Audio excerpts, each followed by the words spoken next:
ప్రజలారా వినరండి ఈ సత్య సువార్త, సర్వజనులారా కనరండి ప్రభు సత్య సువార్త.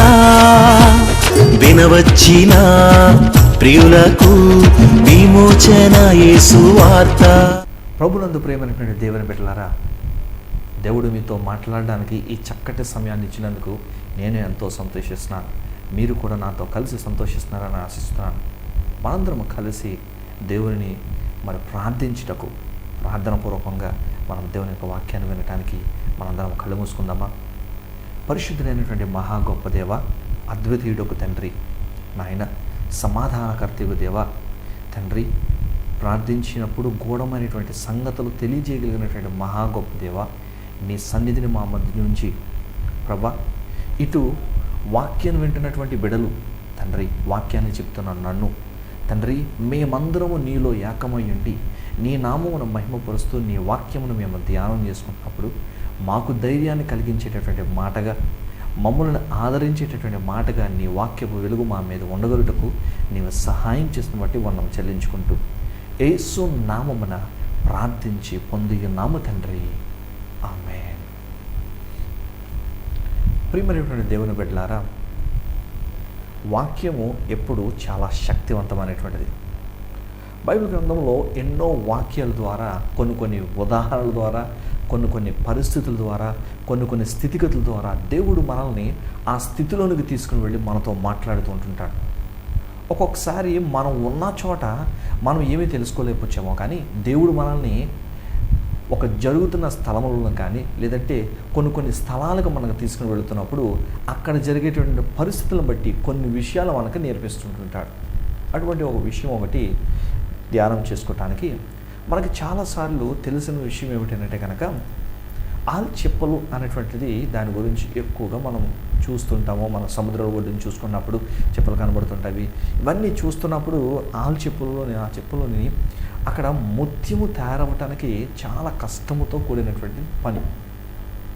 సర్వసాధారణంగా ఏదైనా మనం మానవుడు తయారు చేసుకున్నదైతే కనుక చాలా సులువుగా వస్తుంటుందేమో, కానీ అతి అరుదుగా దొరికేటటువంటిది ముత్యము ఎలా తయారవుతుంటుంది అని అంటే కనుక, చాలా వేదనతో ఎప్పుడైతే ఆ యొక్క షెల్స్ అన్న దాంట్లో ఎప్పుడైతే దానికి ఇరిటేట్ వస్తుంటుందో, దానికి చికాకు కలిగించేటువంటి సమయంలో, దానికి ఎప్పుడైతే ఇది ఆ యొక్క చికాకు కలిగించి, ఎప్పుడైతే ఇంకా భయంతో కూడినటువంటి సందర్భంలో, ఎప్పుడైతే ఒక ఆందోళనకరమైన సందర్భంలో ఈ యొక్క షెల్స్ నుంచి ఆ ముత్యాలు తయారవుతుంటాయి. ఎంతగైతే ఆ యొక్క బాధ, ఎంతగైతే ఆ నొప్పి ఎక్కువ అవుతుంటుందో అంతగా అన్ని లేయర్స్తో కడిగినటువంటి ఆ యొక్క ముత్యము రంగులు కనబడుతుంటుంది. ముత్యము తయారయ్యేది వాటికి ఉన్నటువంటి చికాకును బట్టి ఆ ముత్యం తయారవుతుంటుంది. కానీ మన జీవితాల్లో చూసుకున్నట్లయితే కనుక, దేవుణ్ణి ఏదైనా చెయ్యలేకపోతే వెంటనే ప్రశ్నిస్తాం. అదేంటి, నేను దేవుణ్ణి నమ్ముకున్నాను కదా, దేవుడు నాకేం మేలు చేసి ఉన్నాడు, దేవుడు నాకేం చేసి ఉన్నాడు, నేను ఇంతకాలంగా దేవుని భక్తిలో ఉంటున్నాను కదా, ఇంతకాలంగా నేను ఉంటున్నాను కదా అని అనుకుంటాం. కానీ ఒక విషయం మనం గమనించినట్లయితే కనుక, ఈ ముత్యము గురించి మనం తెలుసుకోవాలనుకుంటున్నప్పుడు, ఈ ముత్యము ఒక్కొక్కసారి నెలల నుంచి కొన్ని సంవత్సరాల దగ్గర 7 సంవత్సరాల కాల పరిమితి పడుతుందంట. కానీ ఎంతగైతే వేదన వస్తుంటుందో అంతగా ముత్యం విలువ పెరుగుతుంటుంది. ఒక విధంగా చెప్పాలని అంటే కనుక, ముత్యాలు ఒక్కొక్కసారి మనం లోకంలో ఉన్నటువంటి నాడు ఏంటంటే కనుక, ఈ పిల్లవాడు ముత్యం వలె మాట్లాడుతున్నాడు అని అంటుంటారు. అంటే అంత శ్రేష్టమైనటువంటి మాటలు మనం మాట్లాడుతున్నప్పుడు, మన మాటలు మంచిగా ఉన్నప్పుడు ముత్యం వలె మాట్లాడుతున్నాం అని అంటుంటారు. ఎలాగైతే పెద్దలు అంటుంటారో, మనము ఆ ముత్యము రావటానికి ఎంతో వేదన కలిగి ఉన్నట్టుంటుంది, ఎంతో దుఃఖము వాటి వెనకాల ఉన్నది, ఎంతో శ్రమ వాటి వెనకాల ఉంటుంది. కానీ మనం అనుకుంటామంటే, శ్రమ కాదు మనకు కావాల్సింది, మనకు ఆ ముత్యం తీసుకోవడానికి ఇష్టపడుతుంటాం, ఆ ముత్యం కావాలనుకుంటాం. కానీ ఆ ముత్యం వెనకాల ఉన్నటువంటి శ్రమను మనం చూడలేకపోతుంటాం. ఆ శ్రమను చూస్తున్నప్పుడు మనం చూడవలసింది ఏంటంటే, దేవుడు వాటిని ఆ శ్రమలో నుంచి ఒక ముత్యాన్ని తీసుకొచ్చినట్టుగా మనం గమనించాలి. అందుకే చాలాసార్లు మనం ఏమనుకుంటామంటే, శ్రమలు మాకు వద్దండి, అందుకే యాకోబు అంటాడు కదా, శ్రమలు మనకు మంచివి అని చెప్తాడు. శ్రమ మనకు మంచివి. మరక ఎంతవరకు అయితే మంచిదని చెప్తుంటారో మరక ఉతకబడడానికి మంచిది అని ఎలాగైతే మరి యాడ్స్లో కానీ వాటిలో ఎలాగైతే చూస్తుంటామో, అలాగే యేసు ప్రభు విశ్వాసంలో మనం ఉంటున్నప్పుడు మనకు ఉండవలసినటువంటి శ్రమలలో దేవుడు మనల్ని పరిశుద్ధపరచడానికి, దేవుడు మనలో నుండి ఒక విలువైన దానిని తీయటానికి అదొక కారణముగా ఉంటుంది. అంతేగాని శ్రమలో మాకు వద్దండి, మాకు దుఃఖం అక్కర్లేదండి, మేము ఎల్లప్పుడూ సంతోషంగా ఉండాలండి, మేము ఎల్లప్పుడూ ఆనందంగా ఉండాలంటే కనుక దేవుని యొక్క విశ్వాసంలో మనం ఎదగలేని వారుగా మనం ఉంటాం.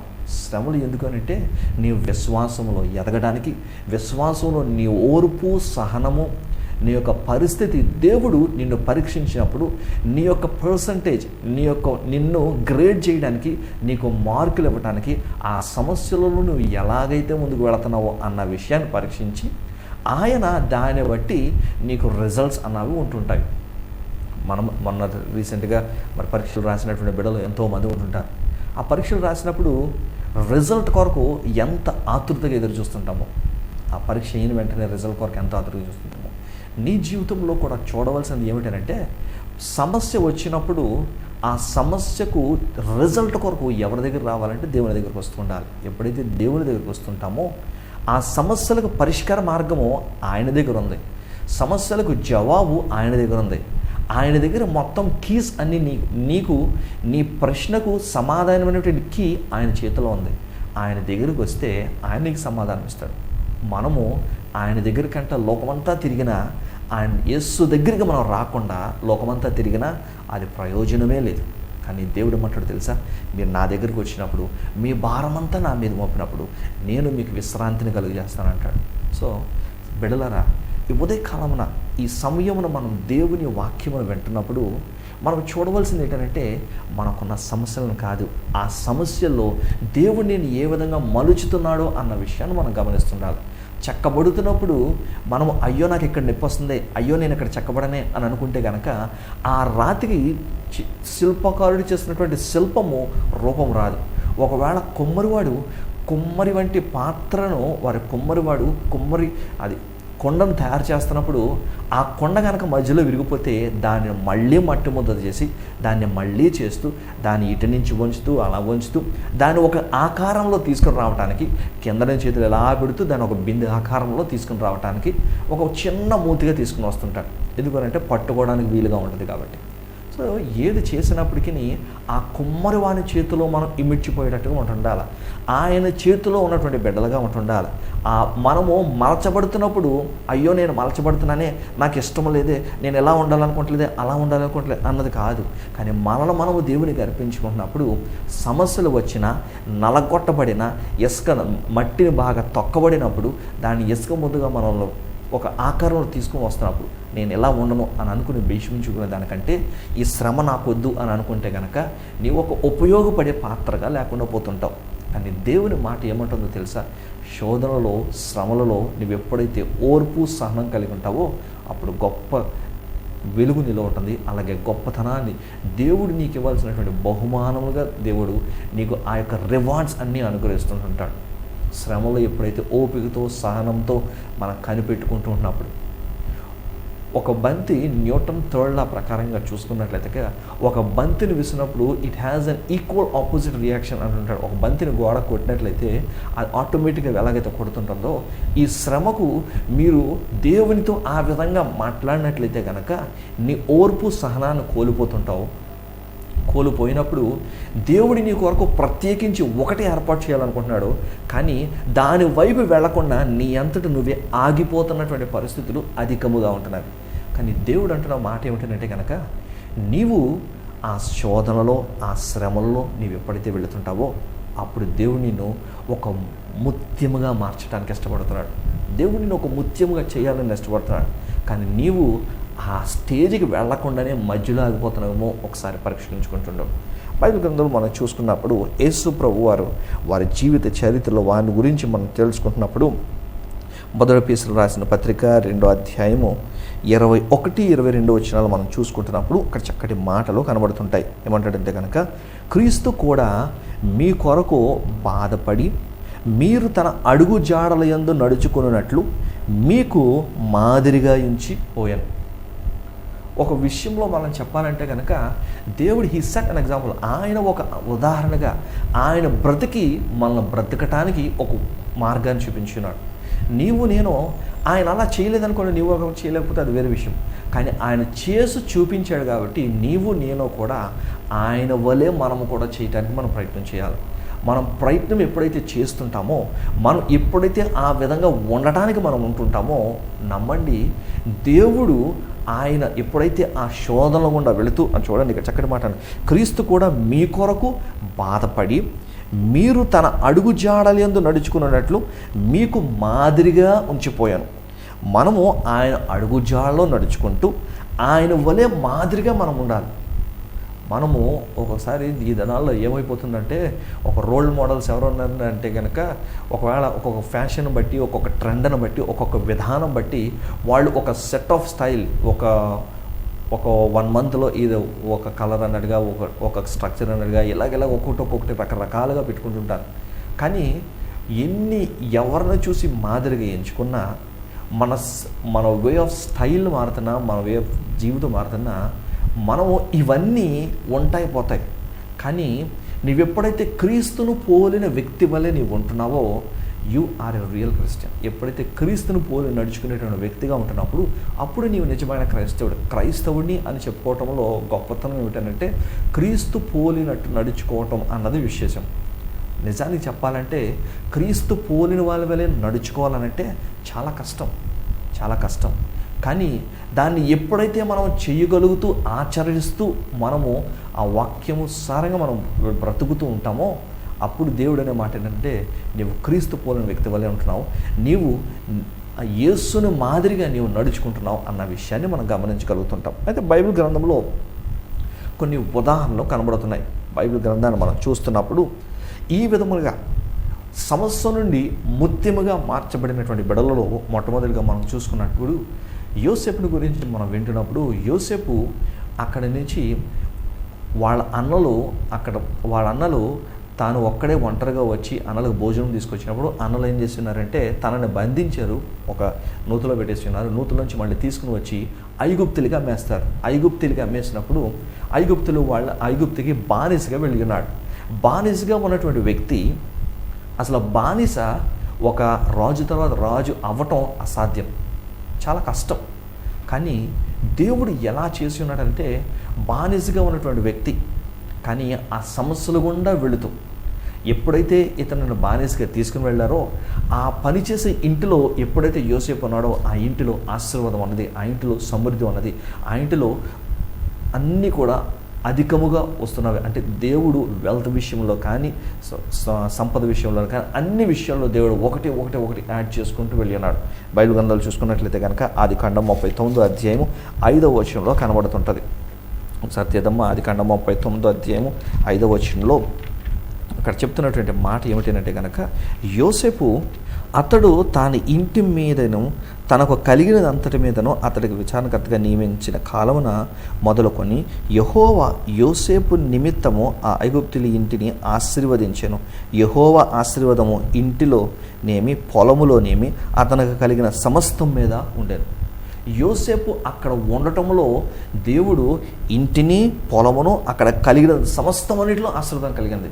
నిజాన్ని చెప్పాలంటే కనుక మనం చాలాసార్లు మన యజమానులకి మనము వ్యతిరేకంగా వెనకాల మాట్లాడుతుంటాం. ఎందుకంటే సరిగ్గా జీతాలు ఇవ్వలేదనేసి, సరిగ్గా సమయానికి మనకి ఇది చేయలేదనేసి, సరిగ్గా సమయానికి సెలవు ఇవ్వలేదనేసి, సరిగ్గా మనకి చేయలేదు, మనం పట్టించుకోవట్లేదు, మనకి ఎలా చేయట్లేదు, అలా చేయట్లేదు, నాకు రావాల్సిన ఇన్సూరెన్స్ నాకు రాలేదు అని అనుకుని మనం వాళ్ళ గురించి బాగా తిట్టుకుంటూ ఉంటుంటాం.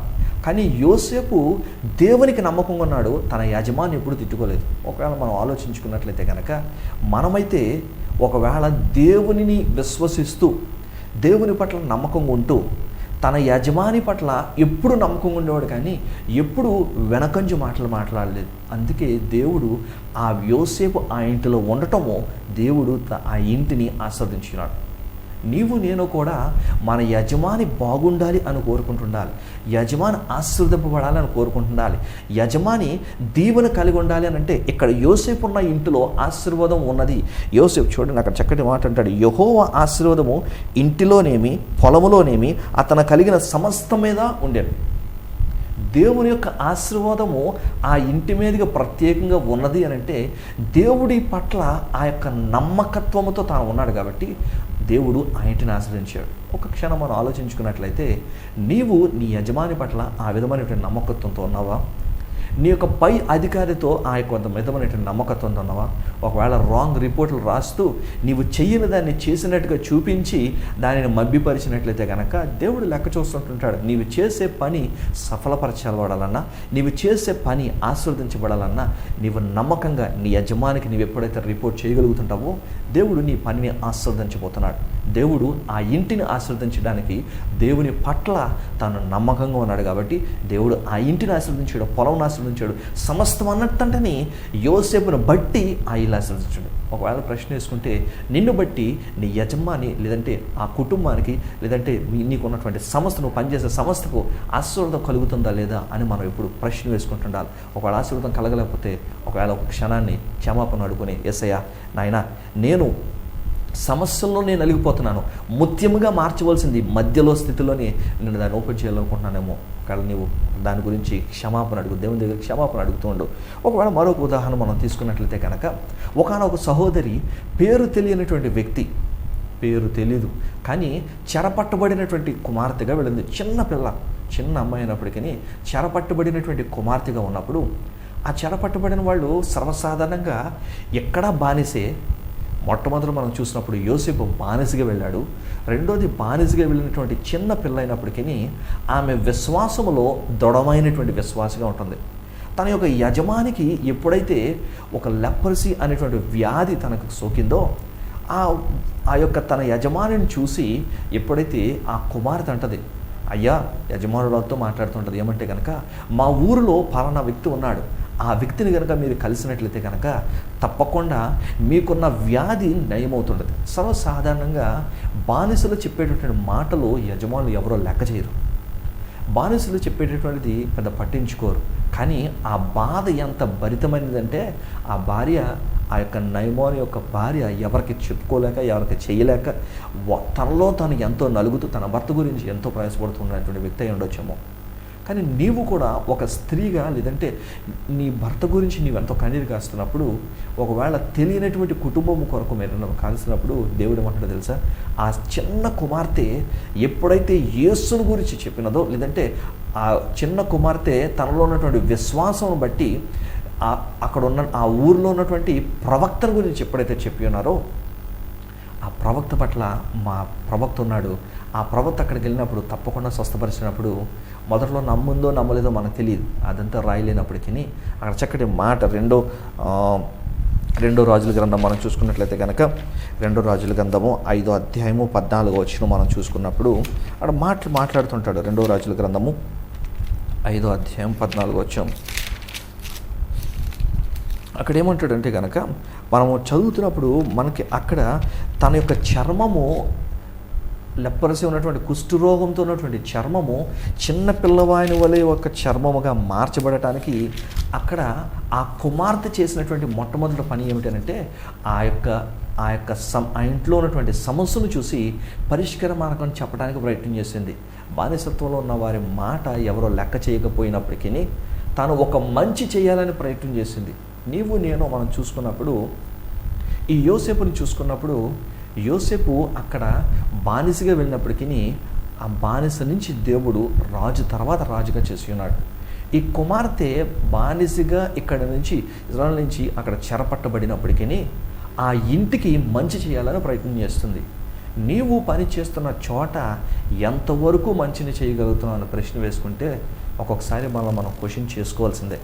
మనము స్వార్థముతోటో మనము లాభాపేక్షతోటో మనం ఏదో కూడబెట్టుకోవాలా అని అనుకుంటునే ఒక విధానంతో మనం వెళ్ళినట్లయితే కనుక దేవుడు అంటాడు, నీవు లాభకరంగా ఉన్నట్లయితే కనుక నీవు నా మాట లెక్క చేయని వాడివి. నీవు దేవుని ప్రకారంగా నడుచుకోవాలంటే నీవు డబ్బు విషయంలో కానీ సంపన్న విషయంలో కానీ దేవునికి అసహ్యమైనది ఏది కూడా నీవు ముట్టుకోకుండా ఉన్నట్లయితేనే కనుక అప్పుడు దేవుడికి నీవు నమ్మకమైన వ్యక్తిగా ఉంటావు. అందుకనే ఇక్కడ మనం చదువుతుంటాం కదా, 2 రాజుల గ్రంథము 5వ అధ్యాయము 14వ వచనంలో మనం చూసుకున్నట్లయితే కనుక 2 రాజుల గ్రంథం 5వ అధ్యాయం 14వ వచనంలో, అతడు పోయి దైవజనుడు చెప్పినట్లు యోర్దాను నదిలో 7 మార్లు మునగగా అతని దేహము పసిపిల్ల దేహం వలె అతడు శుద్ధుడాయను. దేవుని స్తోత్రం, హల్లెలూయా. ఆ చిన్న పిల్ల ఆ యొక్క తన పేరు తెలియనటువంటి వ్యక్తి, ఏమీ తెలియనటువంటి వ్యక్తి, పేరు కూడా వ్రాయబడలేకపోయినప్పటికీ ఆ పిల్ల చేసినటువంటి మంచి పని ఆ యజమానుడు స్వస్థపడటం, దేవుని పట్ల నమ్మకం కలగడం జరిగింది. నీవు నేను అనుకుంటాం, నీవు పని చేసే చోట నీవు నమ్మకం ఉన్నావా, నీ యజమానికి నీవు మంచి చేసేటువంటి విధంగా ఉన్నావంటే కనుక చాలా అరుదు. మనం పని చేసే చోట మన యజమాని గురించి ప్రార్థన చేయాలంటే వాళ్ళు ఏమనుకుంటారో అన్న భయంతో ముందు మనం వెనకడిపోతుంటాం. కానీ దేవుడు ఏమంటాడంటే, ఈ యొక్క బానిసగా ఉన్నటువంటి వ్యక్తి యజమానికి మంచి చేయాలని ప్రయత్నం చేసింది. కానీ నీవు నేను ఏ విధమైనటువంటి మంచి చేస్తున్నాము? మంచి చేస్తున్నామా, చెడు చేస్తున్నామా? అది నీ హృదయానికి నిన్ను నువ్వు పరీక్షించుకుంటూ ఉండాలి. మూడోదిగా మనం చూసుకున్నట్లయితే కనుక దానియేలు చూసుకున్నప్పుడు, ఈ దానియేలు అన్నటువంటి వ్యక్తి కూడా చెరపట్టబడినటువంటి వ్యక్తి. ఈ చెరపట్టబడినటువంటి వ్యక్తి తాను ఈ చెరపట్టబడి బబులోను అనే రాజ్యంలో వాళ్ళందరినీ తీసుకుని వెళ్ళిపోయి జ్ఞానవంతులు అనేటువంటి గుంపులో వీళ్ళను కూడా అందరినీ చేర్చి యవనులుగా ఉన్నప్పుడు దానియేలు వీళ్ళందరినీ చేర్చినప్పుడు ఆ రాజుగారికి కళ వచ్చింది. కళ వచ్చినప్పుడు జ్ఞానులందరిని పిలిచినాడు. కళ మర్చిపోయాడు, కళ భావం తెలియదు. అయితే జ్ఞానులందరూ పిలిచి నాకు కళ వచ్చింది, కళ చెప్పాలి, కళ భావం చెప్పాలి అనేసరికి, కళ చెప్పకపోతే కనుక మిమ్మల్ని అందరినీ నేను చంపేస్తాను, హతం చేస్తాను అనేసరికి వెంటనే దానియేలు తెలుసుకుని వీళ్ళందరినీ కాపాడటానికి ముందు దానియేలుకి వెళ్ళాడు. చెరపట్టబడిన వాడు తనతో పాటు ఉన్నటువంటి సహోదరుల్ని కాపాడబడడానికి, తనతో పాటు ఉన్న సహోదరుల్ని కాపాడుకొనటానికి తాను ముందుకు వెళ్ళి, రాజా నాకు కొంచెం సమయం ఇవ్వండి, సమయం ఇచ్చినట్లయితే మీ కళ చెప్తాను, మీ యొక్క కళభావం చెప్తాను అనుకుని దేవుని దగ్గర కనిపెట్టి ప్రార్థన చేసి కళ తెలుసుకుని కళ యొక్క భావాన్ని తిరిగి రాజు దగ్గర చెప్పినప్పుడు ఆ యొక్క తనతో పాటు ఉన్నటువంటి జ్ఞానులందరినీ రక్షించగలిగినటువంటి వ్యక్తిగా ఉన్నాడు. ఇక్కడ యోసేపు చెరలో పెట్టినటువంటి వ్యక్తి, అంటే బానిసగా ఉన్నటువంటి వ్యక్తి. ఈ యొక్క చిన్న బాలిక చెరలో ఉన్నటువంటి, అంటే బానిసగా ఉన్నటువంటి వ్యక్తి. ఈ యొక్క దానియేలు ఇతను కూడా చెరపట్టబడినటువంటి వేరే దేశానికి తీసుకుని వెళ్ళబడినటువంటి బిడ్డ. ఈ ముగ్గురు సమస్యలలో వెళ్ళి ఉన్నారు. కానీ ఆ సమస్యను జయించడం, ఎదుటి వానికి మంచి చేయటం అన్నది మనం చూస్తుంటున్నాం. నీవు నేను కూడా చాలాసార్లు మనం ఏం చేస్తుంటామనంటే, నాకు నేను బ్రతుకుటం అన్నది అనుకుంటుంటాం. కానీ వీళ్ళు సమస్యలలో కూడా వీళ్ళకి ఎంత కష్టం వచ్చినప్పుడు కూడా ఎదుటివానికి మంచి చేయడానికి వాళ్ళు ఉన్నారు. క్రైస్తవుని యొక్క లక్ష్యం కూడా ఏమిటి అంటే కనుక, క్రీస్తు ఆయన పరము నుండి దిగి వచ్చినది కూడా ఎదుటివాని యొక్క పాపములు, అంటే నీ పాపములు నా పాపములు క్షమించబడడానికి వచ్చినాడు. అంతేగాని ఆయన కొరకు ఆయన రాలేదు. నీవు నేను నా కొరకు నేను బ్రతుకుతాను, నా కొరకు నేను సామ్రాజ్యాన్ని ఏర్పాటు చేసుకుని నా కొరకు నేను నాకన్నీ సంపాదించుకుంటున్నాను. కానీ నీవు ఇతరుల కొరకు ఎంతవరకు ఉంటున్నావు అని ప్రశ్న వేసుకుంటే చాలా కష్టం. కానీ ఇక్కడ చూసుకున్నట్లయితే కనుక యోసేపు ఇతరులకు మంచి చేసే వ్యక్తిగా ఉన్నాడు. దానియేలు తన ఎదుటివారిని, తనతో పాటు ఉన్నటువంటి ఆ యొక్క జ్ఞానులందరినీ కాపాడబడటానికి తాను ప్రయత్నం చేస్తున్నాడు. అలాగే ఆ కుమార్తె, బానిసగా వెళ్ళినటువంటి కుమార్తె తన యజమానిని స్వస్థపరచడానికి తన ప్రయత్నం చేసింది. నీవు నేను మనమేం ప్రయత్నం చేస్తాం? ఆ యొక్క షెల్ కూడా తన కొరకు తాను అనుకునే విధంగా ఆ ముత్యమును తాను చేసుకోవట్లేదు. కానీ ఆ కష్టంలో, ఆ ఇరిటెంట్లో, ఆ యొక్క చికాకు తనంలో అది చేసుకున్నాడు. ఎంత చికాకు వస్తుంటుంది ఆ ముత్యములకు అంత విలువ. ఎంత విలువ అంటే 5,000 నుంచి కొన్ని లక్షల రూపాయలకు విలువ కలిగినటువంటి ఆ ముత్యముగా తయారవుతుంటుంది ఆ యొక్క చిన్న చెప్పలు. నీవు నేను తెలుసా, ఆ సమస్యల గుండా వెళుతున్నప్పుడు దేవుడు నిన్ను నన్ను అటువంటి ముత్యముగా మారుస్తున్నాడు అన్నది మనం గుర్తెరుగుతుంటున్నారు. నీవు నేను కూడా అటువంటి ముత్యముగా మార్చడానికి దేవునికి మనం విడిచిపెట్టేసుకుంటుండాలి. ప్రభా ఇది ఎలా జరుగుతుంది, ఎలా జరుగుతుంది, నాకు ఎలాగైతే నేను ఉండలేను, నేను చనిపోతాను, నాకు ఇంక ఇదేం వద్దు, నాకు మరణమే దిక్కు అని అనుకుంటే కనుక, ఒకటే, ఈ లోకంలో ఉన్నంత కాలము సమస్యలు తప్పకుండా వస్తాయి. లోకంలో సమస్యలు వద్దు అని అనుకుంటే మరణం ఒకటిదా. కానీ దేవుడు మరణించాలి అని కోరుకోవట్లా. కానీ దేవుడు ఏమనుకుంటాడంటే ఆ సమస్యల్లో నీకు జయము కలగాలి, ఆ సమస్యల్లో నీవు సమస్యలలో నీవు దాటుకుంటూ వెళ్ళాలని కోరుకుంటున్నాడు, కానీ సమస్యలను తప్పించుకుని వెళ్ళాలని కోరుకోవట్లేదు. షార్ట్ కట్స్ అన్నది లేదు దేవునిలో. కానీ దేవునిలో కావాల్సింది ఏంటంటే ఆ సమస్యల గుండా నువ్వు వెళుతూ ఆ జయాన్ని నేను చూస్తుండాలి. ఆ వేదన, ఆ నొప్పి కలిగినప్పుడే ఆ యొక్క ముత్యం ఎలాగైతే తయారవుతుంటుందో, నీకు కలిగినటువంటి వేదన, నీకు కలిగినటువంటి ఆ నొప్పి, నీకు కలిగినటువంటి ఆ యొక్క నిస్పృహమైనటువంటి సమయముతో దేవుడు నిన్ను ఒక ముత్యముగా చేయబోతున్నాడు. ఆ ముత్యంగా చేయబడడానికి నిన్ను నీవు దేవునికి ఇష్టముగా ఇస్తూ, ప్రవ్వా ఈ సమస్యల్లో నేను నలిగిపోతున్నాను ఆయన, ఈ కష్టంలో ఉద్యోగం లేక నేను నలిగిపోతున్నాను, పరిస్థితులు నాకు అవ్వక, డబ్బులు లేక నాయన నా స్థితిగతుల్లో నేను నలిగిపోతున్నాను అనుకుంటే కనుక దేవుడు ఒకటే మాట అంటాడు. దేవుని దగ్గరికి వచ్చి ప్రార్థన చేస్తూ, ప్రవ్వా నన్ను నీ చేతిలో పెడుతున్నాను. దేవుడు ప్రతి ఒక్కరి కొరకు ఓ ప్రణాళిక ఉంటుంది.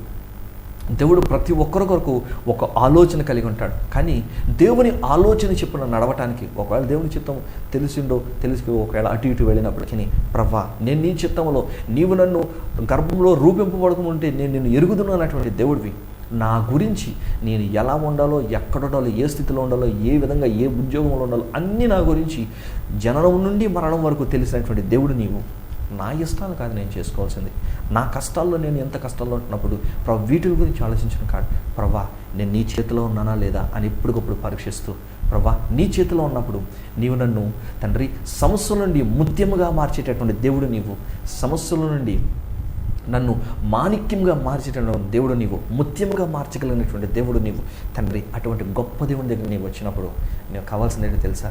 ప్రభువుకు మీరు సమర్పించుకుంటూ బానిసత్వంలో ఉన్నటువంటి వీరు దేవుడు ముత్యముగా మార్చగలగటానికి, వారి జీవితంలో ఉన్నత శ్రేణిలో వారు ఉండగలగటానికి దానియేలు దేవుడు తనని ఎంతవరకు ఉంచాడంటే, రాజు తర్వాత రాజుగా, జ్ఞానవంతుల్లో ఒకరుగా తను నియమించుకోవటానికి, ఒక మంచి అధికారతత్వంలో దేవుడు నియమించుకున్నాడు. యోసేపునైతే రాజు తర్వాత రాజు, ఈ ప్లాన్ అంతా యోసేపు ఎప్పుడైతే ఆ కలభావన అంతటిని చెప్పి ఉన్నాడో, ఈ కళ చెప్పినప్పుడు నీవే ఆ అధికారి ఉంటే బాగుంటుందని చెప్పినటువంటి వాడు. బానిస రాజు తర్వాత రాజు అన్నాడు. బానిస దేవుని కళను చెప్పినప్పుడు దానియేలు రాజు తర్వాత అధికారులు ఒక మంచి హయ్యెస్ట్ అధికారిగా ఉన్నటువంటి అధికారిగా ఉంటున్నాడు. నేను ఆ సమస్యల గుండా ఉంటున్నప్పుడు నలిగిపోతున్నాను అని నువ్వు ఒక్కదానం అనుకోవద్దు. ఇక్కడ యోసేపు నలిగిపోయినాడు, దానియేలు నలిగిపోయినాడు, ఆ కుమార్తె కూడా నలిగిపోయినాడు. కానీ నలిగిడిలో వాళ్ళు నలిగి వాడు దేవునికి దూరం అవ్వలేదు. కానీ వాడు ఇతరులకు మంచి చేయడం మొదలుపెట్టినారు. దేవుడు వారిని ముత్యంగా చేయడం మొదలుపెట్టినాడు. ఆమేన్. నీవు నేను కూడా అటువంటి విధంగా ఉంటున్నప్పుడు తప్పకుండా నీ కొరకు నీవు బ్రతకడంలో గొప్పతనం లేదు, కానీ నీ ఇతరుల కొరకు బ్రతుకుటలో గొప్పతనం ఉంటుంది. వాళ్ళ కొరకు వాళ్ళు చేసుకోవాలనుకుంటే ఏమీ లేదు, కానీ నీ కొరకు దేవుడు వచ్చినాడు. అలాగే నీవు ఇతరుల కొరకు బ్రతుకులో, ఇతరులకు మంచి చేయడంలో నీవు ఎప్పుడైతే ఉంటావో దేవుడు నేను తప్పకుండా దీవించును గాక. చిన్న ప్రార్థన చేసుకుందాం. పరిశుద్ధుడైనటువంటి మహా గొప్ప దేవా తండ్రి, నాయన సమస్యల నుండి ముత్యముగా మార్చబడటం ఎలాగన్నది మేము తెలుసుకుంటున్నాం. నీ సన్నిధి బిడలకు దయచేయండి. అద్భుతంగా నీ బిడలతో నీవు మాట్లాడుతున్న దాన్ని బట్టి నీకు వందములు. నీ కృప వారితో ఉన్నదాన్ని బట్టి నీకు వందములు. నీ శక్తితో వారిని నింపండి, నీ జ్ఞానంతో నింపండి, నీ కృప చేత వారిని నింపండి. ప్రభా మేము నలిగిపోతున్న స్థితిని నీకు తెలుసు తండ్రి.